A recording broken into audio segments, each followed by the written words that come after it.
Everybody, welcome back to the Gamble Smart channel. Mark here, and today we're talking about denominations and what denominations should you start with, when should you raise your bet, and should you raise your bet. Is there some dangers that you need to be aware of on that? Yes, there is, and we're going to talk about those today. Let's get going. All right, guys, as always, if you are new here, we want to welcome you to the Gamble Smart channel. We are here for the average gambler. That's right. If you bring less than $500 to the casino, or even if you bring more, you may learn a little bit something from us. We have years of experience as slot technicians, as well as just going to the casino for over 20 to 30 years. And we're here to share all that with you. So if you like that kind of stuff, we would love a subscription. Thumbs up if you like this kind of video. And also ring that bell for notifications, because Dave and I do go live in the casino, and we want you to join in on the fun. All right, so we're talking about denominations today. This is a very common question, and there's a lot of confusion out there about what denomination you should play. Should you be playing higher denominations? That kind of stuff. So we're going to break it down today. But first, let's start with which denomination you should pick as soon as you get to the casino, okay? Here's our recommendation. If you're going to be on a long trip, let's say you're going to Las Vegas for several days or whatever, you have brought your budget, and hopefully you've decided what that number is. You need to break that down into sessions and treat each session as an event, right? Little micro, we call them like micro challenges, right? Challenge yourself. See how long you can make those little micro sessions last. And so what you need to do is, let's say that you have $300 for your day. Maybe do 3 gambling sessions, one in the morning, afternoon, and evening, okay? And each of them are going to be $100. So the idea here is to start small, okay? $100 is not going to last very long playing $10 and $25 machines, guys. Okay? Start small, get the juices flowing, get the excitement going, and start to practice on the things that we talk about all the time on this channel. And the best way to do that is to start slow, okay? Take that $100, go to a quarter machine. If you want to play the penny machines, that's cool too, but just realize that penny machines can take a long time to double your money or anything like that. And so you just need to be very aware of that. But they're fine to play, especially at that level. You're only wagering $100. You can make it last on a penny machine. There's a lot of them out there that you can bet 40 cents or 80 cents and still be eligible for jackpots and free games and all kinds of progressives, that kind of thing. So it's available. You can certainly do that. There's nothing wrong with it. But we typically try to recommend going with like a simple quarter, single pay line, 3-reel game, or something that's around max of $1, okay? You don't want to go any further than that on $100 because it gets a little risky there. Okay, so you've decided that. You've got your session budget. It's going to be $100. I'm going to go downstairs, and I'm going to either do double or nothing. That's what Dave and I do all the time, is that we'll put $100 in, hoping to get it up to 200, or unfortunately, as you know, most of the time goes down to 0. But we're limiting it, right? We're limiting it down to that $100 session. So if we lose it, we take our break, no big deal, right? It's going to happen sometimes. In fact, it's going to happen more often than not. But let's say we get lucky and we double it to 200. What do we do next? Okay, this is where we have 2 different suggestions for you, and it's totally up to you which way you want to go. The first one is to pocket that $100. Okay, you have turned $100 into $200. Take that extra 100, put it in one of your gambling safes, or put it in your room, give it to a spouse, hide it in your car, whatever the case is. But you're going to take that extra $100 and you know you're going to leave the casino with that, okay? This is the most preferred method, our most recommended. But there is a second path you can take, and sometimes this works out. And that is to take that extra $100 and push your risk up a little bit, okay? Either go play a higher volatility game or up your bet, okay? From 25 cents to $1 or even up to $5, you know? You can make that work with $100. That is a good time to push your risk off of your winnings, okay? But the one thing, if you decide to take this path, the one thing you got to be very sure that you do not do is, if you lose that extra $100, that you do not pull from your original budget and play at that level. You must go back to where you started and try to bankroll build again to do it again, okay? That is where things get dangerous if you don't do that, okay? It's very easy to fall into the chase, especially if you decide to take that extra $100 and play a $5 machine, okay? At a single credit, that's 20 spins. That's all you're going to get, and you need to be happy with that. If you get nothing in 20 spins, you need to know when to walk away and to not take that extra 100 or worse, even more, and try to chase that $5 machine. That's where a lot of people slip up, so don't do that, okay? All right, let's say that you did take that second path and you decided to push your luck a little bit more on that extra $100 winnings that you had. Let's say you hit something significant. How do you know when to stop? you need to put the same rules in place, double or nothing. Okay, so you have $100. If you double it, stop. Okay, and start the process over again.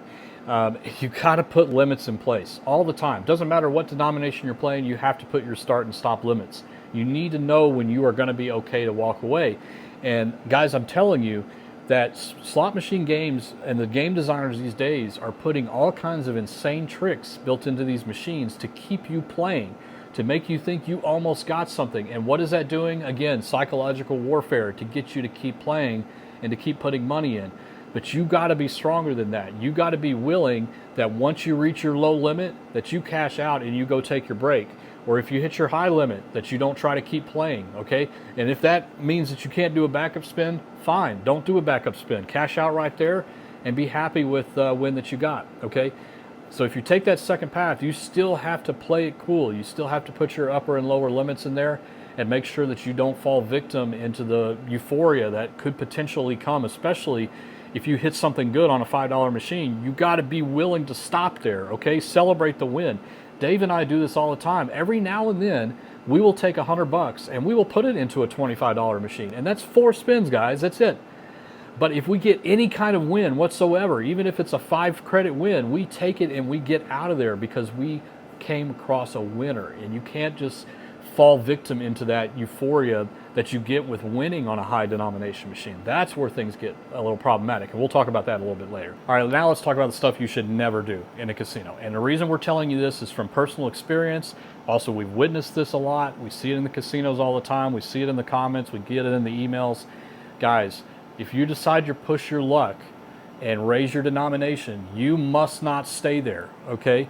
It's very easy to fall into that chase, and you need to be prepared to walk away from playing at that level, okay? That should only be done if you are playing off of your winnings, okay? So I know what you're saying, though. Yeah, but I've seen so many YouTube players, as soon as they up their bet, they start winning. Hold up. Hold up. Wait a minute. Something ain't right.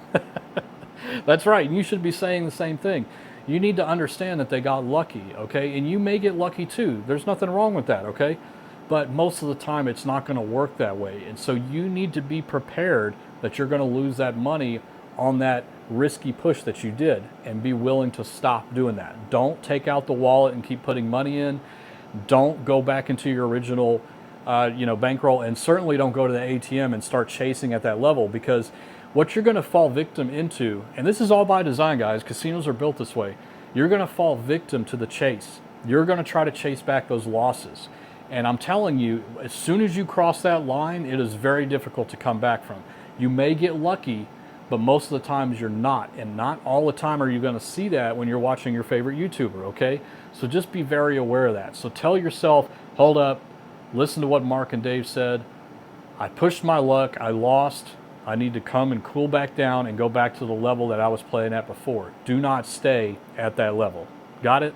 Okay, guys, please, this is where people just go off the cliff, okay? And you need to be prepared to realize you will fall off the cliff too if you're not careful, okay? It's all about getting lucky, and we're not always that lucky, right? All right, let's talk about the next one.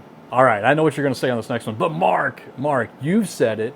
I've heard everybody say this, that I've heard that the payback return or the return to player on a slot machine is higher the higher the denomination is. So I should just play a high denomination. Well, let's start with the facts. Yes, that is true. That is absolutely true. The way casinos set up their payback percentages is largely based on the denomination. The higher the denomination, the higher potential return to player percentage is going to be happening on that machine, okay? That is a true statement. But here's the thing that you don't hear about.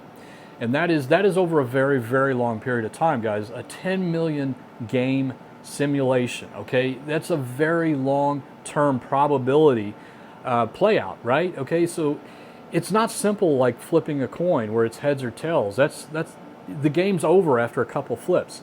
The game is not over on these until around 10 million pulls, and then the game is over, okay? So what does that mean to you? What that means is that in the short term, any kind of small percentage change is not something that you're ever going to be able to notice. And it's certainly the difference between a quarter And $1 or even a quarter and $5 is not going to be significant enough that you're going to be able to tell the difference from in any time of short-term play, okay? And you need to be very aware of that. If you are a long-term player and you always play dollars, stay at the dollars. If you are a long-term player and you always play $5, stay at the $5. That's fine, okay? That's important. But don't think, what we don't want you to think is that just because the payback percentage return is higher on a higher denomination, that there's some magical jump that you're going to witness as soon as you start going into that high level. And we see people do this all the time. We see YouTubers do it constantly, where they're just like, well, we're not winning on 10, let's go to 20. We're not winning on 20, let's go to 50. We're not winning on 50, let's go to the dollar, and what? We get the bonus round. It's because the dollars payback percentage is higher, that's why we got the bonus round. Nope, that's not why you got the bonus round. You got the bonus round because you got incredibly lucky and you just happened to hit the button at the right time on dollars, okay? And that's important for you to understand, okay? Because you don't want to fall victim into thinking that the payback percentage is going to somehow just magically make things better for you, okay? All it's going to do is make money churn through there faster. If you have the bankroll to withstand those churns, fine, play at that level. But if you don't, and this is the mistake that we see all the time, is people say, I'm not winning at quarters, should I go to dollars? And the answer to that question is very simple. Only if you can afford it, okay? That's it. You shouldn't think about return to player. You shouldn't think about payback percentage, anything. Can you afford going from quarters to dollars? If the answer is no to that, you better stay at the quarters, okay? Does that make sense? All right, so let's bring this all home. The reason we did this video is because a lot of people ask us about what denomination should they play. And I hope that you at least got some information in here that'll help you to make that decision. It's really a personal decision. But you need to understand about what is going on behind the scenes before you can make that decision. And we strongly recommend that you put one of the two things in practice that we talked about. You know, do those little micro challenges. Turn $100 into $200 and then make a decision on what you want to do. Maybe you want to save it, maybe you want to push your luck. But if you stick to that formula, then more often than not, you are going to leave the casino with something, okay? Not always. Again, this is a gambling thing, right? Nobody can guarantee that you will always walk out of the casino a winner. But if you have control and you have self-control, and especially when you're playing at this level, guys, when we don't have 20 or 30 grand bankroll to walk into the casino, we have to pay way more attention to what is going on. We have to be focused. We have to think about what our bankroll is at all times and be very aware of the situation, okay? That's what you have to do in order to gamble smart at a low level, okay? And that's why we created this channel, and that's why we're talking to you guys, okay? So I hope that helps. I hope you go out this weekend and practice some of these things. Let us know how it goes in the comments. You know, if you go out this weekend, let us know if that made any improvement in your gameplay. I think it will. Give it some time, but put something in practice. Don't just go in there like the Wild West, you know, fanning money out into the slot machines. You're just gonna, I mean, so many people do that. We see so many people that we say they're completely blind inside of a casino because they just walk up to the coolest looking machine and start playing. And they lose and they don't understand why they lost, right? They lost because they kept playing. They kept chasing the stupid pigs and firecrackers, and they didn't understand they should be stopping, okay? All right, I hope you guys learned something in this video. We really do appreciate you as always. Gamble smart, gamble safe. Have a good one out there this weekend. Hope you hit it big. And as always, we'll see you later. Bye-bye.